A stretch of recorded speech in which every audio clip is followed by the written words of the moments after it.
বছরের পর বছর ধরে হলে থাকতো। এর মধ্যে আপনার আদু সাদ্দামের কথা জানেন, আদু ভাই সাদ্দাম। যারা অনিয়মিত তাদের বিশ্ববিদ্যালয়ে সিট পাওয়ার মতো সুযোগ থাকবে না। 16 বছর যাবৎ খুনি হাসিনা তার লাঠিয়াল বাহিনী দিয়ে শিক্ষার্থীদের উপর যেই নির্মম কারাগার সৃষ্টি করেছিল, হলগুলোকে মিনি ক্যান্টনমেন্ট বানিয়ে শিক্ষার্থীদের নির্যাতনের যে একটা হাব বানিয়েছিল, সেটি মাধ্যম ছিল তারা ছাত্রলীগের নেতৃবৃন্দ যারা ছিল নিষিদ্ধ ঘোষিত ছাত্রলীগের, তারা তৎকালীন সময় রিয়াড নিয়ে বছরের পর বছর ধরে হলে থাকতো এবং যাদের বৈধভাবে হলে থাকার কথা ছিল তাদেরকে হলে থাকতে দিত না।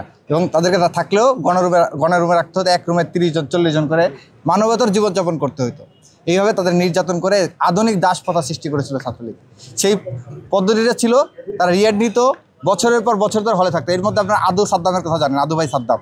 তিনি বছরের পর বছর ধরে হলে থেকেছেন রিয়াড নেওয়ার মাধ্যমে। অথচ বিশ্ববিদ্যালয়ের নিয়ম হচ্ছে যে অনিয়মিত কোনো শিক্ষার্থী হলে থাকতে পারবে না, সেটা হচ্ছে বিশ্ববিদ্যালয়ের বৈধ নিয়ম, যেহেতু আমাদের হলে সিট সংকট রয়েছে।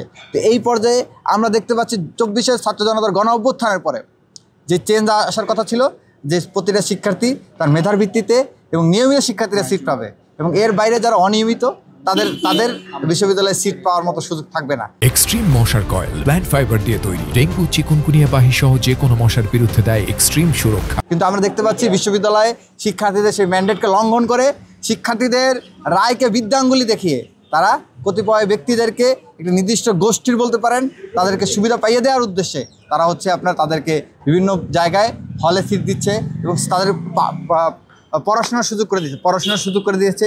এ ব্যাপারে আমাদের কোনো দ্বিমত নাই। তাদেরকে আমরা মনে করি তারা যদি জুলুম নির্যাতনের কারণে পড়াশোনার সুযোগ থেকে বঞ্চিত হয়ে থাকে, তাদেরকে অবশ্যই পড়াশোনার সুযোগ দিতে হবে। কিন্তু এখানে এই বিষয়টা কোনোভাবে মেনে নেওয়ার সুযোগ নেই যে তাদেরকে আবার হলে সিট দিতে হবে নিয়ম লঙ্ঘন করে।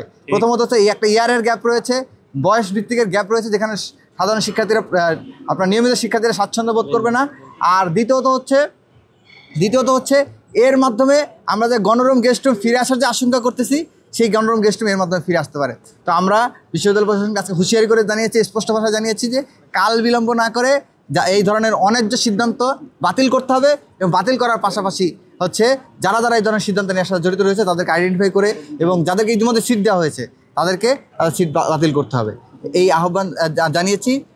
বিশ্ববিদ্যালয়ের উপাচার্য এই ব্যাপারে প্রয়োজনীয় পদক্ষেপ গ্রহণ করবেন বলে আমাদের আশ্বাস দিয়েছেন। আশা করি এই বিষয়ে দ্রুত সমাধান হবে। যদি না হয় তাহলে আমরা পরবর্তী পদক্ষেপ সম্মিলিত শিক্ষার্থীদেরকে নিয়ে আমরা ঘোষণা করবো এবং আমরা সম্মিলিত আন্দোলনে যেতে বাধ্য হব।